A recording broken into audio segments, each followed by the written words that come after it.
Está no ar, pela Vibe Mundial, o programa Professor Zainag Entrevista. Uma conversa descontraída com personalidades da nossa sociedade, sempre levando conhecimentos sobre os mais variados temas. Programa Professor Zainag Entrevista.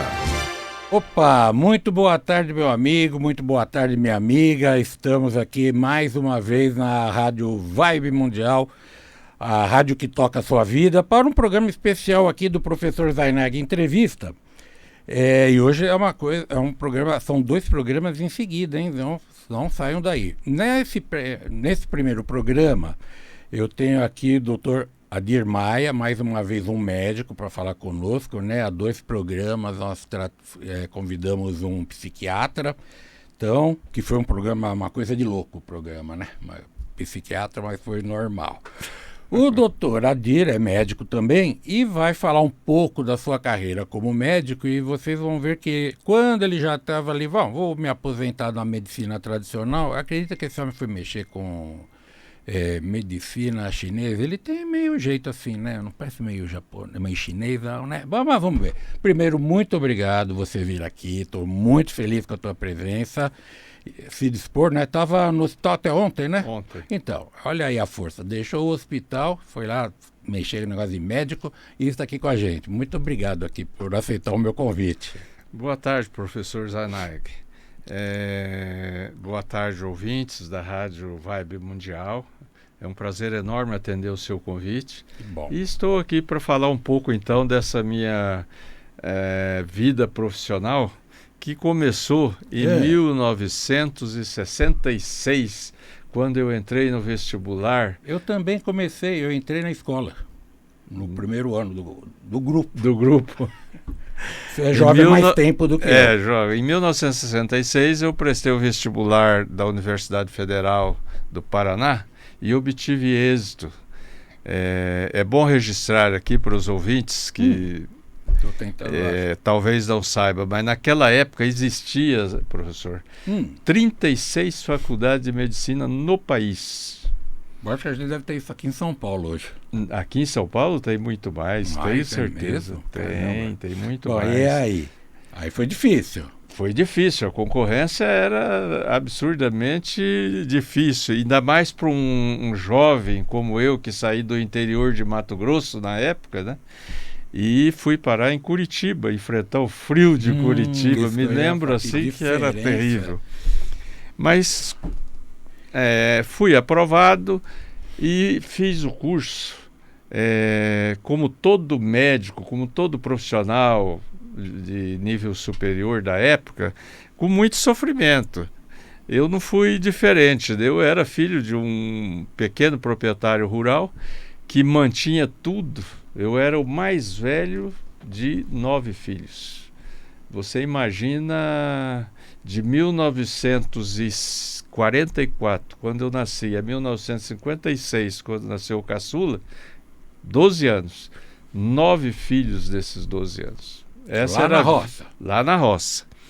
Então a minha vida não foi fácil chegar onde eu cheguei, e eu falo isso com muita honra, prestando sempre as minhas homenagens aos meus pais. Isso saudosos é meus pais.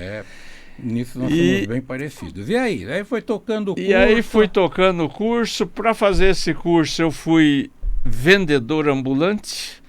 Eu saía de Curitiba na sexta-feira à noite, vinha a São Paulo, amanhecia aqui, ia ali na Lapa, na região da Lapa. Rua 12 de Outubro. Por ali. Célia, né, se não me engano. Rua Clélia, né? Isso. Eu comprava lá 2 malas de meias lupo, uma mala de meias lupo pro e pé outra direito e uma mala pro pé esquerdo, não. Não, umas lupo e a outra meia aço. Eu lembro disso da meia aço. Então levava para Curitiba e vendia aquilo lá. No início vendia rápido. E aí estudava no ônibus? Não, eu estudava lá em Curitiba. À noite, eu vinha à noite. Eu saía meia-noite de Curitiba, chegava aqui no sábado de manhã, fazia as compras, sábado à tarde voltava para Curitiba, chegava lá para dormir. No outro dia, segunda-feira, a vida começava. Enchia a minha maleta de meia e saía vendendo. Para quem eu encontrasse na rua, eu oferecia para os colegas, logo saturou o mercado, né?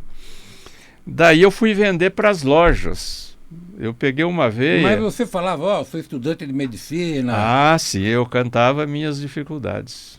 E aí a pessoa ficava com dó, comprava. Não, a pessoa me ajudava. Aí ela falava, não, vou te ajudar, vou comprar. Vendi malas inteiras. Cheguei com mala inteira para um primo lá e o primo comprou toda a mala. Então, né, e a medicina não continuou no comércio?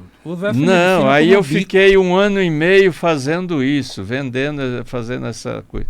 Mas no terceiro ano, eu já cheguei no terceiro ano. No final do terceiro ano, eu fui para o pronto-socorro aprender a atender urgências. Aí quando aparecia um sujeito lá com o calcanhar quebrado, aí você nadava de braçada, já sei vender meia para os caras, então o pé ficava fácil. Ficava fácil, mas aí tinha o auxílio da companheirada, dos colegas, tinha os preceptores, né? Então era um aprendizado. Né? Sei. Chegou um ponto que eu já julguei que eu podia ser médico. Aí eu fui para um hospital dar plantão como médico mesmo. Cheio de negócio de viajar, comprar meia. Ah, não, aí eu já tinha parado, né? A partir já tinha que estudar mais, né? Estudar mais. Aí eu fui fui trabalhar como médico, né? Ganhar o plantão, ganhava um dinheirinho que me mantinha. Eu dei tanto plantão nessa oportunidade de 4º, 5º e 6º ano, que eu vivia praticamente com a mala da minha roupa nas costas. Eu dormia nos hospitais. Que coisa, né? Eu dava muito plantão, cerca de 20, 21 plantões por mês. Né? E com isso eu fiz o meu curso. Terminei o curso, aí vim para São Paulo, prestei o concurso para fazer a minha especialidade, que foi radiologia. Certo. E prestei o concurso do Hospital do Servidor, fui aprovado. E fiz 2 anos. Aqui na Vila Mariana, lá embaixo no Ibirapuera, né? É, exatamente. Eu estava lá, agora há pouco estava lá perto, na OAB de Jabaquara. Morava no hospital naquela época, era residente mesmo. Né? Eu morava realmente. E comia lá no hospital, trabalhava lá, era direto lá. E fiquei 2 anos aí fazendo esse amor pela medicina veio de criança, que deu a doida, falou, não vou mexer no negócio de criança. Cabrito. Eu me lembro que com 5 anos a turma me perguntava o que eu ia ser na vida, o que você vai ser na vida? Eu vou ser médico. Eu já falava, com 5 anos, eu me lembro. Quantos anos você tem? 5 anos. E assim eu fui galgando, fui atrás, não foi fácil. Imagino. Chegou um ponto que eu discuti esse problema com meu pai, né? As dificuldades que a gente ia enfrentar. Ele queria que você ficasse lá tocando... Não. Ele queria que você virasse doutor mesmo. A razão, agora eu vou te falar o que é que acontecia. Ele chegou a um ponto que chegou para todos nós, reuniu a família, falou, olha, nós vamos mudar para a cidade para vocês estudarem. A ignorância é para ficar em mim e sua mãe. Vocês terão que estudar. Bacana. Eu tinha 16 anos quando ele mudou para a cidade. Só para vocês estudarem. Estudar. E você fez cursinho para entrar na faculdade ou só... Fiz o cursinho lá em Curitiba. Eu fiz... já foi preparado. Eu fui de Três Lagoas, que é a minha cidade natal, né? Eu fui para Curitiba, cheguei lá, fui fazer o 3º ano colegial e o cursinho. E o meu pai, nessa conversa que eu tive com ele, ele falou, meu filho, vá. Se precisar, eu vendo tudo que a gente tem para você se formar. E ele não tinha nada, ele tinha uma terra lá que ele labutava nela, ele não tinha empregado não, era ele que labutava. 4 da manhã já estava na lida. Estava na lida, tirando leite, moendo cana, aquela luta de fazenda. Sabe? Mas essa é a vida, né? As gerações vão se superando. Era assim, né? Todo mundo era assim. Bom, aí você foi lá para radiologia, né? E toda a vida foi na radiologia. Você me contou uma vez que que era médico da Previdência, foi isso? Era perito, né? Perito. Eu fiz o concurso, assim que eu cheguei a Três Lagoas, eu fiz um concurso para perito médico da Previdência e fui aprovado e comecei a trabalhar de imediato naquela época e me aposentei 30 anos após. Tá.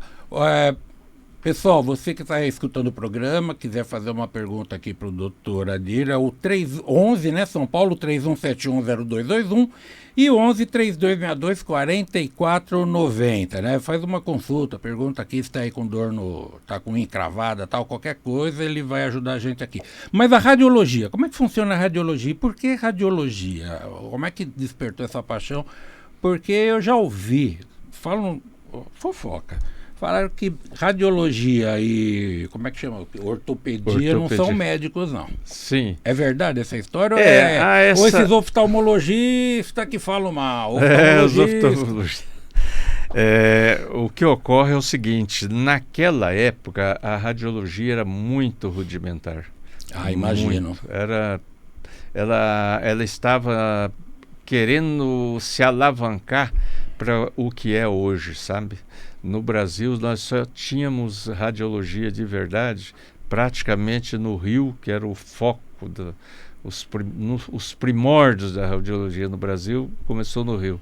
São Paulo andava atrás, mas logo ali, sabe, naquela pegada. Mas quem organizou as primeiras escolas para formação de radiologista foi o Rio de Janeiro.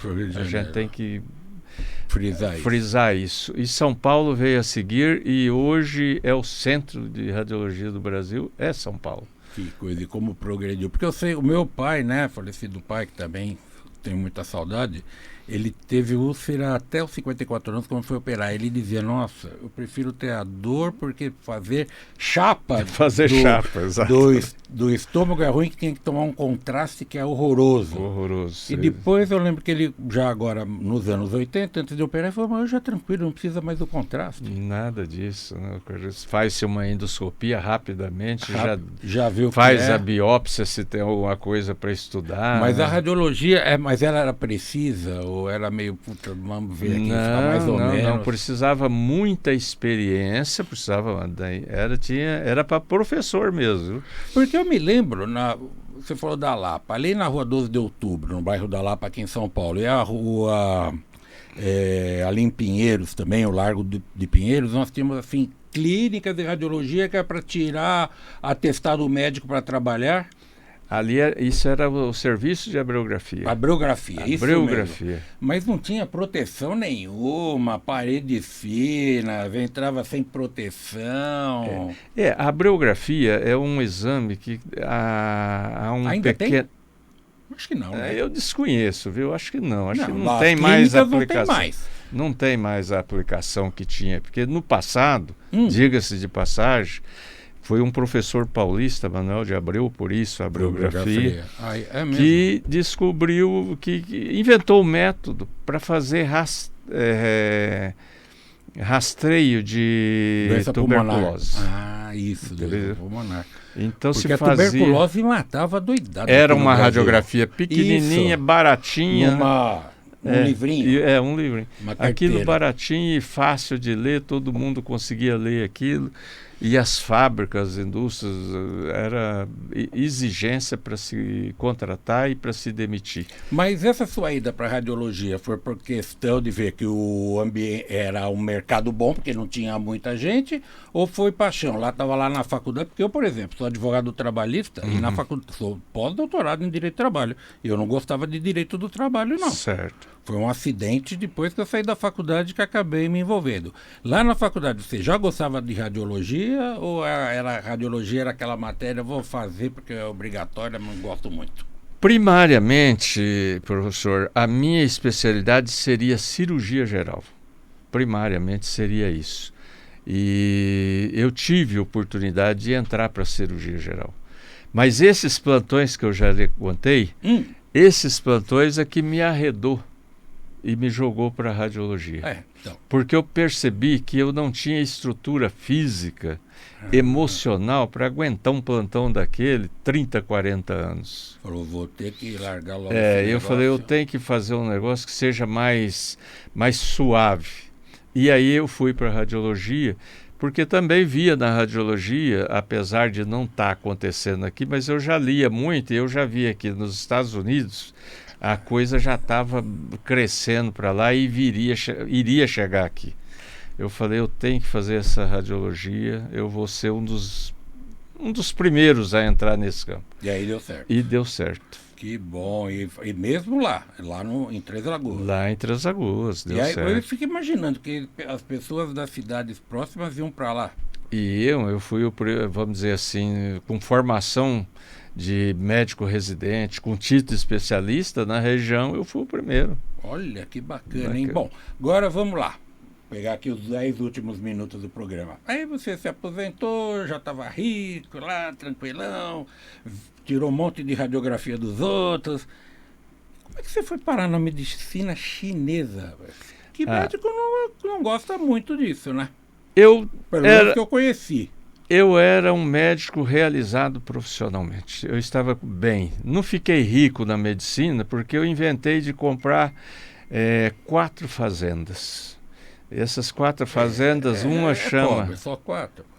Essas 4 fazendas têm nome. Uma chama Cassiano Maia, a outra chama Juliano, que é médico, outra chama Juliano Maia, que é diplomata, outro chama Adir Júnior, que é médico, radiologista, e a outra é essa moça bonita que você está vendo aqui, que é a Maria Luísa, que está na residência para oftalmologia. Agora o pessoal entendeu por que eu brinquei da oftalmologia, né? Mas o médico que faz oftalmologia acho que é melhor, sabe? Porque ele enxerga longe. É verdade. Então. Bom, aí foi parar lá nos orientais. Mas por que eu fui para os Por orientais? Aí é o seguinte, eu era um cara derrotado num campo. A minha mãe tinha uma dor de cabeça, começou a apresentar uma dor de cabeça muito forte. E nada do filho curar. E nada de resolver. Eu não era clínico, eu não trabalhava, né? Mas eu ela não dava... falava, que raio de médico é você, pá? Mas aí... E eu levava então nos colegas. Comecei levando os colegas lá de Três Lagoas, veio para São Paulo, fez os exames que tinha que fazer, foi para Curitiba, fez os exames que tinha que fazer. E nada. Faz o tratamento e minha mãe com aquela dor de cabeça. E então, falando, investir nesse moleque, nem por uma dorzinha de cabeça, que era só dar um lisador, o cara consegue me curar. Então imagina eu médico todo dia passar lá para tomar o café de manhã, minha mãe então, imagina, minha mãe com dor de cabeça. Imagino. E à tarde, quando eu voltava do serviço, passava lá para saber como é que estava. Mas você não era a dor de cabeça dela, não, né? Não, a dor de cabeça era a dor não, dela. Eu sei. Aí você falou, vou curar minha mãe. Aí eu tinha aquela preocupação. E um dia eu estava assistindo televisão quando passou uma propaganda. Curso de medicina chinesa em São Paulo... Faculdade Paulista de Medicina, lá, professor Issal. Professor Issal. E aí veio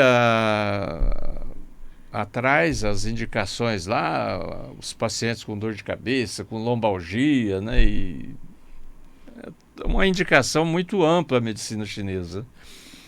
Eu falei, eu vou fazer esse curso. Eu estava trabalhando, tinha todas as minhas obrigações. Isso foi em 1994, eu tinha 20 anos já de profissão. E aí vou fazer esse curso em São Paulo. Aí cheguei aqui em São Paulo, o curso era um final de semana a cada 15 dias. Eu tinha que sair de Três Lagoas sexta-feira à noite, né? Chegava aqui, tinha aula o dia inteiro no sábado e aula até o meio-dia do domingo. E aí eu voltava para Três Lagoas no domingo à noite. E o Issal mandando a matéria. E o Issal mandando a coisa. Medicina chinesa era um japonês que dava. Issal era um japonês, não era chinês. Professor Issal. E ele tinha uma habilidade muito grande para transmitir conhecimento, para demonstrar a veracidade daquilo que ele preconizava, né? Ele tinha uma bagagem muito grande, cursos que ele foi fazer na China. Mas ali e a acupuntura? Aí a acupuntura é um dos métodos de tratamento da medicina chinesa. A medicina chinesa tem lá os chás, tem lá o uso do calor, tem o uso do frio como métodos terapêuticos. E tem então a acupuntura, a massagem, essas coisas todas. Mas e a dor de cabeça da senhora sua mãe? Curou? 3 meses depois que eu estava fazendo o curso, eu tive a primeira aula de agulha. De agulha. Eu assisti aquela primeira aula e falei, vai demorar, né? Aí veio a segunda aula e a terceira aula. E nada. Na quarta aula eu falei, não, agora já dá para... Eu já aprendi a inserir as agulhas, já comecei a manusear, porque aí, aquilo... Falou, não é mãe, só... vem aqui que eu vou enfiar a agulha na sua cabeça. Olha que menino, hein? Olha, é preciso desmistificar. Não é assim, não é pôr uma agulha, não. É preciso fazer o diagnóstico energético. Tem que fazer o diagnóstico energético. Está falando na rádio certa, que é energia, não é? Tem que fazer o diagnóstico energético. Feito o diagnóstico energético, você vai pôr as agulhas de acordo à necessidade. É para diminuir energia, é para aumentar a energia, é para tirar a energia daqui e passar para cá. Você entendeu? Mas curou. E ainda tem o manuseio da agulha, como a agulha é colocada. Se você está lá um dia que você está carregado, que o seu time perdeu, por exemplo, é melhor mexer com agulha que vai dar ruim. Vai dar ruim, você não está bem. Você primeiro você tem que estar bem. Você tem que estar bem. Então, além do conhecimento, você tem que estar bem, energeticamente falando. Então, eu vejo hoje, e naquela época já a prática assim é aleatória, sabe? Colocar agulha de qualquer jeito, manusear aquilo sem nenhuma técnica. Não adianta nada. Não adianta nada. Mas né? Curou ou não curou? Não, aí é que tá. Na quarta aula, eu cheguei lá em casa e falei, mãe, eu já estou mexendo com agulha, aprendi alguma coisa. Ela falou, olha, eu não aguento mais, ela estava com muita dor, eu não aguento mais, eu quero que você faça alguma coisa por mim. Pus ela na mesa e fui aplicar as primeiras agulhas. Bom, ali ficou fácil. Que você foi a minha primeira paciente, olha a situação, foi a minha mamãe, lá na minha cidade. Falei, ó, mãe, não conta para ninguém, é só nós aqui que estamos sabendo desse assunto. Bom... 1 mês, 2 meses, eu vim aqui, consultava, né, explicava pro Issal como é que é. Ele falava, na primeira vez eu apliquei 27 agulhas. Ele falou, tira 17 agulhas, para que isso, né? Aí, é mãe, poxa. Isso. Aí eu fiquei com 10 agulhas. Ele falou, trabalha com 10 agulhas desse mês agora. Trabalhei com 10 agulhas, voltei nele, falei, 2 agulhas agora. Eu terminei o tratamento dela com 2 agulhas. E ela ficou boa. E ela ficou boa. Tinha dor esporádica, nada relacionada com aquela situação anterior. Legal, hein? Então isso aí foi... Que realizou. Aí o que aconteceu? Ela vai no salão de beleza e a dor de cabeça, dona Nair? Eu chamava Nair. E a dor de cabeça, dona Nair? Ah, melhorou, viu? Eu não estou sentindo mais dor de cabeça. Ia não sei aonde. Aí todo mundo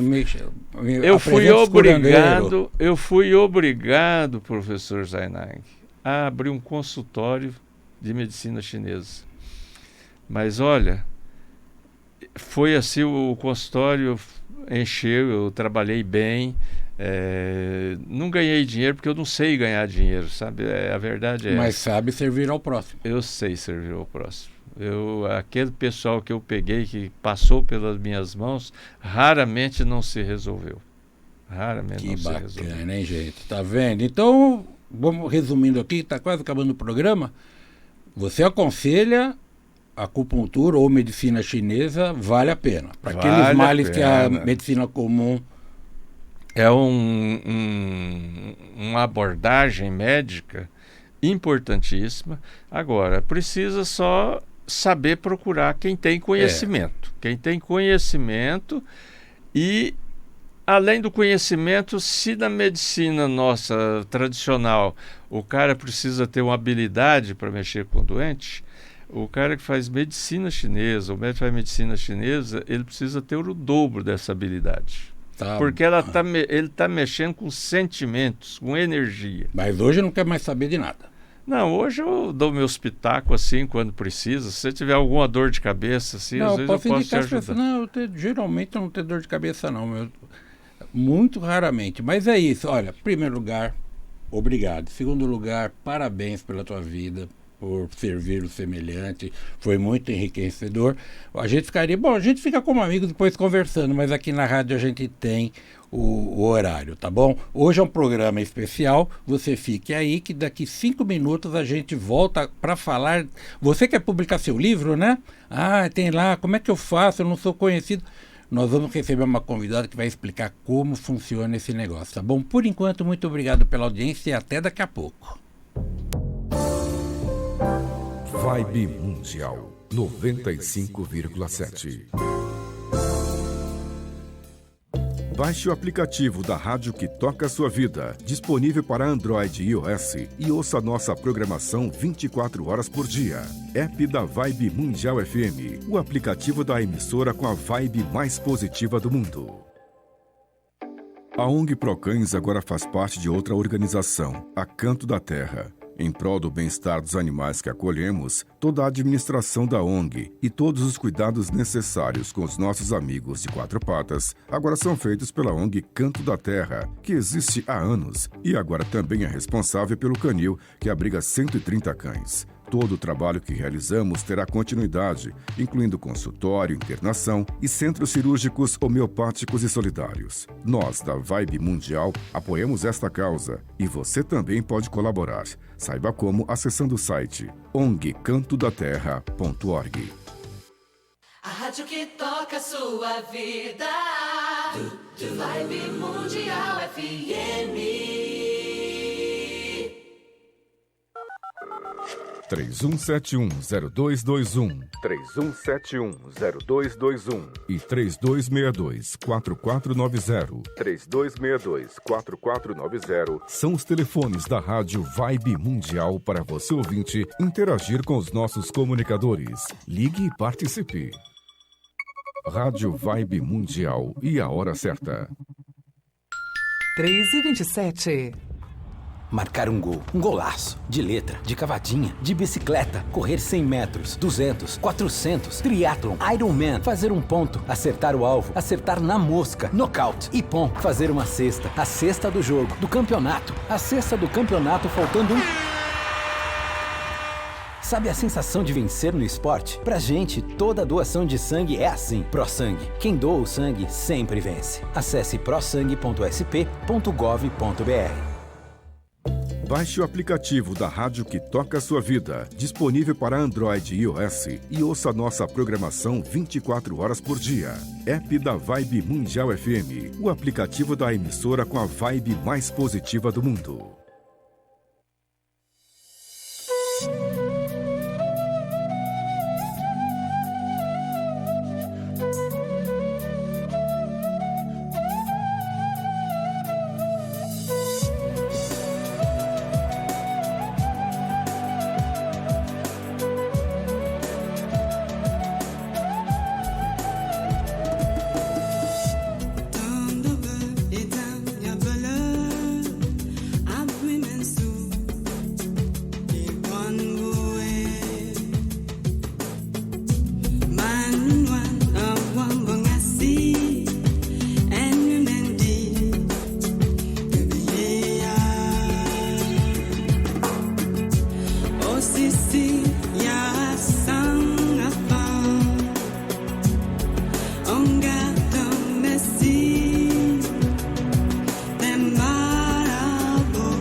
A rádio que toca a sua vida. Vibe Mundial FM. Opa, estamos de volta aqui com o professor Zainag Entrevista, num programa especial hoje de 1 hora com 2 convidados, né? Agora nós estamos aqui, como eu prometi para vocês, vamos falar de publicação de livros, né? Com a Rita Puosso, é isso? Falei Rita certo? Puosso. Puosso, ótimo. A Rita, ela trabalha com opa, vem aqui, isso, vamos acertar. Rita Poço, ela é, como a gente está falando, é editora de livros? Eu diria que editora, a gente também tem um lado de publisher, que é onde a gente faz o negócio do livro, também cuida do negócio do livro, não é só a edição de um texto, né? A gente vai mais a fundo nessa negociação. Então, tem aí um lado publisher muito forte. Muito legal. Obrigado você vir aqui, né, no programa. Eu fico muito contente. O nosso diretor aqui, Toninho Nascimento, ele fala: rapaz, mas como é que você conhece tanta gente? Eu falei: felizmente, é uma vida só de ir fazendo amigos, que todo mundo chega aqui, eu falo: meu amigo, e é muito bom, e ter amigos e que tenham generosidade, né, largar a sua atividade para vir aqui. Me diga uma coisa, lá no passado, eu até comentava com você antes do programa, né, lá no passado, alguém para publicar um livro tem que fazer uma coisa boa, em qualquer área. Por exemplo, a minha área de Direito, eu publiquei a primeira vez em 92, foi minha dissertação de mestrado. Então, como era um trabalho de mestrado, a editora aceitou. Depois eu já comecei a ficar conhecido. Eu nunca tive trabalho para problemas de falar: não teve. Uma editora não quis um livro, levei para outra, mas sempre foi fácil. Hoje parece que agora, quem quer publicar e tem condições até de pagar, consegue, né? Consegue. Hoje o caminho ele ficou mais facilitado, né? Mas existe ainda também um olhar, um critério, Claro. né? Uma curadoria em relação ao que vai ser publicado. Então tem uma orientação para os autores que estão no início de carreira, que desejam publicar seu livro. Pode existir um investimento inicial do próprio autor, seja cobrindo uma parte de custo em relação à produção do livro ou até compra de tiragem, que é uma parte desses exemplares que são impressos. Então, existe essa viabilização de uma forma muito mais facilitada. Além, é claro, se o autor deseja ter um conteúdo publicado numa editora mais comercial, aí sim ele tem que passar por um crivo de um comitê editorial para submeter ao seu original uma avaliação. Então, mas quem é, em qualquer área, não é conhecido, ele consegue publicar, mas desde que ele tenha uma participação financeira em cima disso, Exato, né? E aí exato. que você entra. Isso. Vamos fazer o seguinte, antes de você falar disso, fala um pouco de você. Como é que você foi chegar nessa... Vamos lá. Eu entrei no mercado editorial. No mercado editorial, isso mesmo. Exato, em 1997. Conheci, assim, desenvolvi minha carreira dentro do mercado editorial mesmo, passando por um grande grupo, que no caso não só atuava dentro do mercado editorial, mas também no mercado livreiro.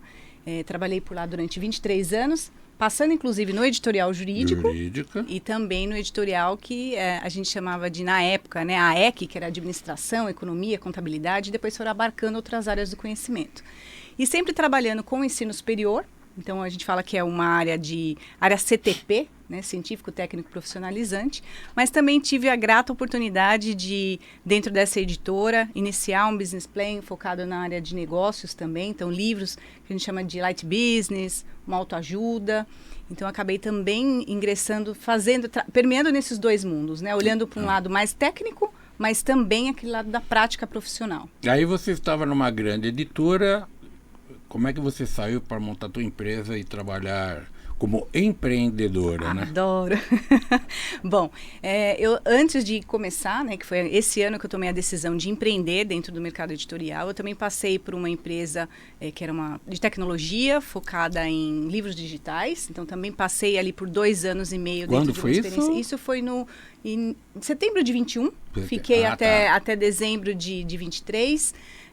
E para entender também todo esse movimento do mercado editorial, olhando não só para livro impresso, livro digital, outras mídias, soluções educacionais. Então, é uma experiência bem rica quando a gente fala de trabalhar com conhecimento.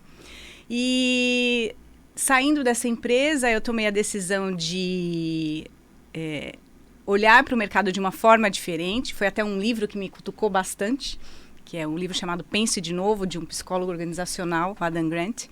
E ele me trouxe esse cutuque, vamos dizer assim, né? E esse despertar do espírito de busca para que eu realmente fosse olhar para o mercado de uma forma diferente.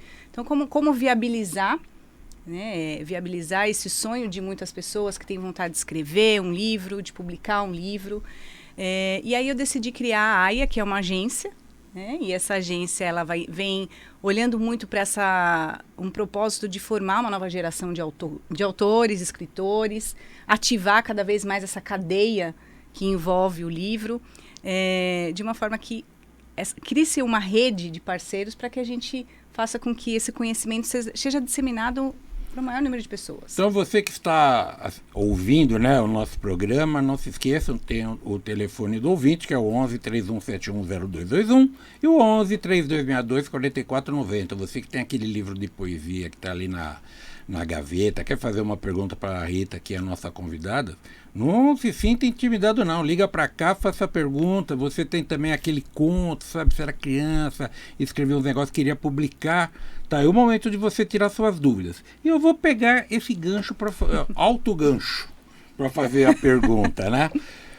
A pessoa escreveu um livro de poesia, que poesia todo mundo fala que é difícil publicar, porque poesia a pessoa coloca os sentimentos dela, né? Ela olha uma determinada situação, ou objeto, ou pessoa, tem a poesia e escreve o poema, não é isso? Isso. E é difícil, às vezes, todo mundo fala, não, mas as editoras não querem, quem sou eu?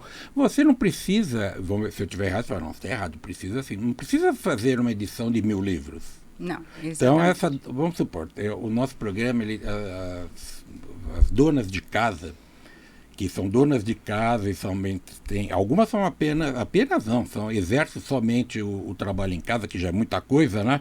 E hoje é sábado, que tem outras atividades, mas a pessoa que é ali que fala, não, eu escrevo isso aqui para mim, eu gostaria de fazer um livro para, sabe, não quero nem vender, eu quero dar para os meus amigos, mas porque livro é uma coisa que a pessoa, né, sente. Eu falo isso, eu tenho mais de 20 livros publicados, então eu me lembro, sabe, sempre é uma emoção, mas o primeiro é o primeiro, Sim, né? Sim, a gente nunca então, esquece. Essa dona de casa, ou esse rapaz, essa pessoa, enfim, qualquer pessoa que está lá lendo, como agora há pouco, o convidado anterior falou com você, que tudo que ele contou para nós, ele quer colocar num livro, e ele não é que ele queira ser um grande autor conhecido, ele quer ter esse livro, sair dessa vida aqui há muitos anos, dizendo que conseguiu externar. Como é que faz? Olha da poesia, que é o grande... Bom, é exatamente esse olhar que... Eu gostei de que você trouxe até o ponto da emoção, né? Eu acredito que quando você envolve a escrita... Vou te né? interromper porque tem um ouvinte, é isso? Então vamos lá. Alô, quem está falando? Alô? Oi. Oi, eu me chamo Wilson. Oi, Wilson. De onde você fala, meu amigo? Eu falo de Ribeirão Pires. Opa! Ribeirão Pires é nós, tá cheio de corintiano aí, hein? É, tem bastante, né? Diga, faça a tua pergunta. Então, eu gostaria de saber o seguinte. Eu sempre escrevi, né? Eu sempre gostei de escrever. Eu tenho alguns meio romances, assim, meio que concluídos. Falta algumas coisas escritas. Falta ajeitar algumas coisas. Tem poesias, tem trechos do Evangelho, porque eu sou espírita, né? Então eu tenho trechos do Evangelho que eu leio e eu vejo um trecho e explico do jeito que eu entendi. Eu tenho bastante coisas assim escritas, assim, guardadas na gaveta, né? Mas eu nunca consegui chegar numa editora e publicar, até porque eu não tenho muitas condições financeiras para publicar o livro, né? A Rita vai te explicar aqui. Vamos fazer o seguinte, você escuta o programa que ela vai dar... Fala já seu telefone, no final a gente fala depois. Ela vai te explicar como é que você vai fazer, mas aí você liga para ela. Vamos lá, 11 9 4181 0625. E vai ser um prazer te dar uma orientação. 11 9 4181 0625. Ô Wilson, muito obrigado. Vai escutando. Ela já vai responder a tua pergunta no ar e depois você liga para ela. Eu quero ver o teu livro. Ó, só não esquece de me convidar para o lançamento aí em Ribeirão Pires, viu? Tem o pessoal, amigos na OAB, tá bom? Um grande abraço para você. Muito obrigado aí pela audiência. E aí, o que a gente fala pro Wilson? Depois a gente volta pra poesia. O Wilson tá lá, ele viu que é estudioso, ele é espírita, ele acha que é um livro mais caráter espiritualista. O que você fala para ele? Bom, Wilson, em primeiro lugar, eu daria os parabéns para você, principalmente pelo olhar de querer disseminar esse conhecimento que você tem para os leitores e principalmente buscando uma transformação de vida, né?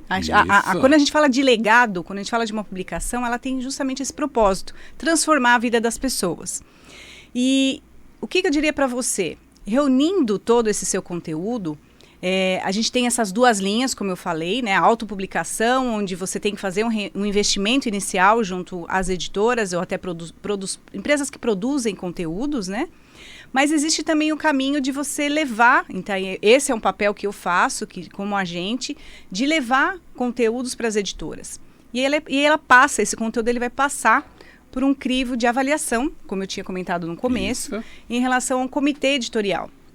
E a partir da análise do público que você quer atingir, as premissas até em relação à própria estratégia da editora, que ela vai olhar o segmento editorial, a linha editorial e catálogos que ela já tem construído, ela vai ver se esse seu conteúdo está, né? Existe um fit aí de catálogo, como o pessoal vem falando. E existindo isso, você já tem uma aprovação e a própria editora investe, né? Ela investe no ponta a ponta na publicação do seu livro. E com isso, você tem todo um trabalho não só de edição, desenvolvimento editorial, que é o que a gente chama de produção desse livro, em vários formatos. Então, a gente fala do livro impresso, a gente fala do e-book. Muitas vezes a gente fala também de um audiolivro, dependendo desse livro, desse formato, desse conteúdo. E você vai ter ali um aparato também em relação à distribuição desse livro nas livrarias e canais digitais. Então, aí o teu trabalho é preparar o livro, deixar prontinho e depois buscar a editora. Exato. Eu conheço um pouquinho, mas vamos ver se eu estou certo. Não precisa ter muito dinheiro. Não. Você consegue, eu acho que porque parcela, né? Paga no cartão. Exato, tem a possibilidade. E depois só vai publicar o número de livros que você quiser. E por incrível que pareça, gente, é super barato para publicar livros, não é? Exato. Eu fico até bobo quando eu vejo quanto fica um livro, o pessoal quanto cobra nas livrarias, todo mundo tem que ganhar, né? O Wilson, não entra em contato. Esse seu telefone aqui, eu não prestei muita atenção. Isso mesmo. Então, não esqueça, se você não anotou, é 11-94181-0625. Eu tenho certeza que você vai ter o seu livro falando aqui com a Rita. Vamos voltar para a poesia. Vamos lá. Deixa o Wilson lá com o livro dele. Agora é o poeta. É um poeta ali, ó. Opa lá. O nosso técnico. Olha, e aí? A pessoa quer o livro de poesia. Todo mundo fala isso, é verdade que é difícil publicar livro de poesia? É difícil porque existe ali uma colocação de que a poesia é o mais do mesmo. E a gente, na realidade, tem que olhar realmente a história desse autor, o perfil desse autor, o que ele está querendo atingir diante daquele texto que é escrito, né? Que a gente sabe que tem muita emoção, tem muito sentimento. E aí, no caso, você tem realmente uma concorrência maior, né? O número de autores escrevendo sobre a temática, ele é muito maior. Então, aí, nesse sentido, são poucos os que se destacam. E aí eu não falo só da área da poesia, as outras áreas também. Então, a gente pode contar o número de autores que realmente viram best-seller no nosso país, porque a gente sabe que o número de leitores também é pequeno.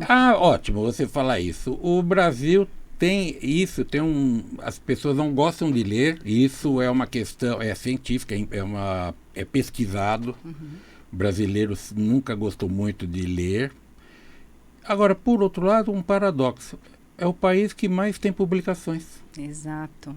E continuem. A gente precisa olhar para essa nova geração aí de autores, escritores, Mas né? ficar escrevendo e se as pessoas não leem? Eu acredito que precisa começar a ter uma motivação maior, né? Que já começa, inclusive, dentro de casa. Então, eu falo que a gente fala, os pais precisam ser exemplos de leitura, meus né? pais intelectualmente eram humildes. A minha mãe tinha um pouco mais de estudo que o meu pai, que ela chegou ao ginásio. Minha mãe morreu, se estivesse entre nós, hoje teria 95 anos. O meu pai, 92, ele era 3 anos mais novo. Meu pai teve o 2º ano do grupo. Mas eu conto um livro, lembrei, é um livro lá da Literária, que eu escrevi numa coletânea, que é o meulegado.com, eu falo isso, que meu pai me obrigava a ler jornais todos os dias. Ele assinava ou comprava um jornal chamado Diário da Noite. Leia. Eu ia direto para o esporte. Tinha um caderno de esporte chamado DN Camisa 10. E eu peguei o hábito da leitura, e a minha mãe comprava muitos livros. Tanto que hoje eu tenho uma biblioteca de 8.000 livros. Oh, que encanto! E vou te mostrar, meu primeiro livro que eu li aos 10 anos... Eu tenho lá no escritório, ele fica num tipo porta-bíblia, para sempre lembrar que eu ganhei de um tio, irmão da minha mãe. Minha mãe sempre comprou livros e fez tudo. Que isso daí você leu, você nunca mais esquece, ninguém tira de você. Eu peguei amor aos livros graças à minha mãe e leitura de jornal meu pai. Vocês vejam, né? Eram duas pessoas humildes. Meu pai não era advogado, não era professor, era um humilde comerciante. Mas ele olhava e falou, quero leia, vamos aí, depois você me explica o que você leu aí, né? E como ele quebrava o galho, ler esporte já estava bom. Mas então, essa pessoa da poesia, ela pode publicar dessa forma como nós falamos para o Wilson, Pode, né? é o mesmo caminho. E aí, no caso, existe só uma avaliação e critério em relação a quais editoras que trabalham com esse segmento. Então, existe um olhar para isso também, para que você também não tenha Tem lá uma editora negações. que só tem livro jurídico. Ela não vai publicar poesia. E se publicar, ninguém vai ver. Exato, porque some, né? Não faz sentido para aquela linha editorial. Você sabe que tem uma editora aí, não vamos dizer o nome, mas você sabe qual é, que sempre foi da área médica, quis enveredar para a área jurídica e o dono faleceu. E os livros jurídicos que estão ali, alguns estão indo bem, mas todo mundo pensa, você tem livro na editora tal que eu tenho. Mas lá é médico. Eu falei, não, eles têm um editorial jurídico. É complicado, né? Na realidade tem que ter tudo muito bem definido, a estratégia bem definida para que o olhar seja direcionado para todos os públicos. Por né? exemplo, o direito do trabalho. A gente tem uma editora que é especialista em direito do trabalho. Quando você pensa, puxa, eu estou com um problema lá no escritório de tal assunto trabalhista, eu vou procurar primeiro no site daquela editora. Exato. Alguém que, eu queria comprar um livro de poesias e poemas, né? Essa editora que publica os melhores livros de poemas. E a tua atividade, na sua atividade, a sua função é levar esse trabalho para a editora certa. Exato, esse é o caminho. Então você diria que sem um publisher, é o nome? Um publisher, um agente, o agente literário, o agente literário. Quando do meu segundo livro, a pessoa até morreu ali e falava, olha, eu estou inaugurando um trabalho de agente literário na área jurídica, tanto que eu dediquei depois uma edição de um livro meu para ele. Ele falou, aqui no Brasil não tem muito isso, nos Estados Unidos todo mundo tem um agente literário, eu vou começar a levar seus livros. Mas levava sempre para a mesma editora, que é a LTR, que eu tenho até hoje livros lá, mas hoje o agente literário é necessário, é mais ou menos igual ao jogador de futebol que tem que ter empresário. É isso mesmo, a gente fala que você precisa de a gente até chama de scout, né? Um olheiro que vai realmente perceber quais são os autores. Por exemplo, aqui o doutor saiu agora há pouco, né? Enfim, ele é uma pessoa também que tem uma experiência incrível, que de repente dá para a gente extrair ali um conhecimento, ter um livro. Então é justamente esse olheiro. Então o agente ele vai fazer essa intermediação de negociação, e aí quando eu trouxe a soma do papel do publisher, é porque o publisher vai acompanhar esse autor do começo ao fim, inclusive contribuindo com a questão de como produzir, papel utilizado, fonte, acompanhar a questão de prestação de contas, que eu acho que essa visibilidade para os autores também é essencial nos dias de hoje. Porque lá nos anos 80, antes de eu publicar meu primeiro livro, os professores diziam para mim, cuidado, viu? Que é uma roubalheira danada nas editoras. Peça para numerar para não ter a contrafação, acho que era o nome que se dá isso. E acontecia de encontrar no passado, gente, não sei se você sabe disso, os autores assinavam os livros. Sim. Para se encontrasse um sem assinatura, ele não tinha recebido. Eu tenho livros na minha biblioteca do pessoal do direito, livros dos anos 50, eu tenho livro dos anos 40, e tem todas as assinaturas do autor. Ou a numeração, né? Ou numeração, tiragens numeradas mais que moderna. a gente chamava. Os livros dos anos 40 eu não comprei no lançamento, não. Para deixar bem claro. Jovem. Eu comprei em sebo, me deram, né? Que vai falar, eu tenho a primeira edição do livro do professor Cesarino Júnior, que é o pai do direito do trabalho do Brasil, lá de 1940. Uma vez a aluna falou, nossa, professor, mas você parece tão novo. Eu falei, não, filha. Não é porque o livro que eu tenho, porque eu adoro livros antigos. Né? Outro dia minha mulher perguntou uma coisa, eu vou ver qual é a sua opinião. Principalmente na área do direito. Os livros antigamente eram desse tamanho. Sim. Porque a pessoa tinha tanto tempo. Eu tenho uma ansiedade muito grande quando eu escrevo, eu já quero ver publicado. Eu mando para a editora e falo, mês que vem, que dia aqui? Os caras, não, calma, eu quero ver rápido. E meus textos são muito objetivos. Acho que você viu por esse aí que eu escrevi um capítulo. Então, por que será? E mesmo fora do direito, os livros eram tão grandes, as pessoas tinham tempo. Como é que é? Talvez até um olhar para eu diria que podia voltar, né? O tamanho do livro não deveria assustar. Mas eu diria que teve também uma própria transformação em você olhar para o que seria o formato desse livro, né? Então, reduzir o número de páginas. Até a questão de ter menos leitores no Brasil levou a você olhar, ter um critério de otimizar o conteúdo, deixar ele em número menor de páginas para não assustar. A gente até usava esse termo, né? Usa esse termo até ainda hoje. Então, se você for ver os livros de direito e de outras áreas do conhecimento, eles se tornaram menores. Mas a média hoje de número de páginas de um livro no Brasil é você fala de um livro técnico, né? Acadêmico, 320 páginas. E já é muito, hein? Já é muito. Porque outro dia alguém me disse, olha, os livros, isso que você falou, hoje eles têm que ser pequenos, porque principalmente o jovem, ele vê um livro, não vou comprar esse livro. Talvez por conta da tecnologia, que é tudo muito rápido, tudo muito direto, né? Sim. E outra coisa, quinta-feira entrevistei um professor, o Fabiano Zavanella, lá da USP, e ele lançou um livro de Lei Geral de Proteção de Dados, que é o doutorado dele.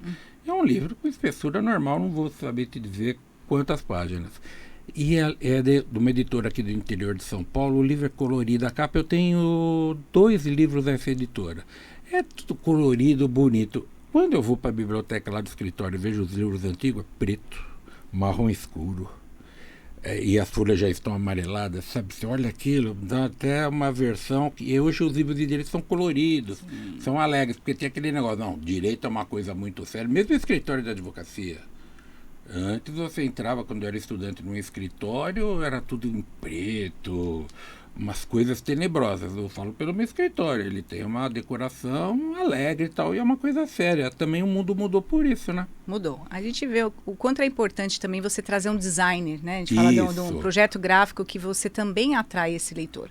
Inclusive fazendo com que ele permeie em outros tipos de conteúdo. Às vezes a cor é utilizada até para chamar atenção em relação a isso. Há termos que são essenciais de conceito que você precisa, vamos dizer assim, memorizar melhor, ou vai te levar para um outro ambiente. Eu vou levar, você está lendo aqui esse texto, mas você vai para um podcast, você vai para um vídeo. Isso. Então, a cor, ela veio também para trazer essa vida, né, para o livro de uma forma. Então, aquela frase, a gente não conhece o livro pela capa, já era. Ou não? Eu diria que a gente precisa não só do conteúdo. A gente precisa não se conhece um livro pela capa. Você conhece? Conhece. Título, inclusive. Eu falo que eu fui recentemente numa livraria, um título piscou para mim. Eu usei até esse termo. Porque o título precisa chamar atenção. Ele precisa estar muito claro do que você realmente está tratando. Aquele meu título lá, você sabe que ontem eu discuti com a editora, no sentido de conversar. Sim, uma troca. O subtítulo, ele falou, vamos mudar. Bom, eu acho que eu já falei aqui, estou para lançar um livro, já está pronto. Não fiz com ela, não a conhecia. Mas o próximo será. Vale a pena 20 lições, vale a pena ser gentil, que já tem, e já deu certo esse título. Já, gostei. E o outro é 20 lições para se tornar uma pessoa gostosa. É bom esse título? Eu gostei. Inclusive, todo mundo olha e fala, caramba, cadê eu vou comprar? Inclusive, quando ele falou que é o sentido de uma pessoa gostosa. Aí que eu fiquei mais apaixonada ainda por esse livro. É aquela pessoa que gostosa de gostar de estar perto dela. Eu dou 20 lições, 20 conselhos para você ser uma pessoa agradável, que todo mundo... Resumindo, que é para não colocar a vassoura atrás da porta. Para quem é jovem e não lembra disso, vai aí na internet e procura. A gente está quase no final, eu queria que você falasse então um pouco do teu trabalho. A gente tem aqui 2 minutinhos. Certo. Para falar da tua empresa, como é que você trabalha. Que não precisa ficar com medo, né? Dá para fazer negócio com você, que senão eu vou continuar onde eu estou lá. Que lá deram uma parcelada, né? Dá para fazer sim. Eu acho que meu trabalho está muito de olhar para essa rede de parceiros que vai fazer com que aconteça a viabilização mesmo da publicação do livro, né? Então isso a gente vai olhar muito sim previamente para o orçamento que você tem e não existir essa questão de orçamento, poxa, então vamos tentar entrar numa editora participando desse comitê dela e vendo se há uma aprovação sem precisar investir? E tomar cuidado também com aventureiros nesse meio. Com certeza, em com todo certeza, lugar, né? Com certeza. Olha, Rita, muito obrigado por você ter vindo aqui. Estou muito feliz. Eu acho que os ouvintes gostaram. Você vê o Wilson que ligou para nós. Um abraço para você, Wilson, para todos. O Núcleo Zainag, não falei no começo, que é minha escola aí de cursos. Não é só jurídicos, não. A gente agora está lá falando sobre o poder da gentileza, inteligência emocional. Núcleo Zainag. O Zainag é GHI no final, ou então você liga para nós no 3284-1001, que fica mais fácil, tá bom? Muito obrigado, bom fim de semana, fiquem com Deus e até o próximo Professor Zainag Entrevista. Tchau. Obrigada, professor. Tchau. Você ouviu na Vibe Mundial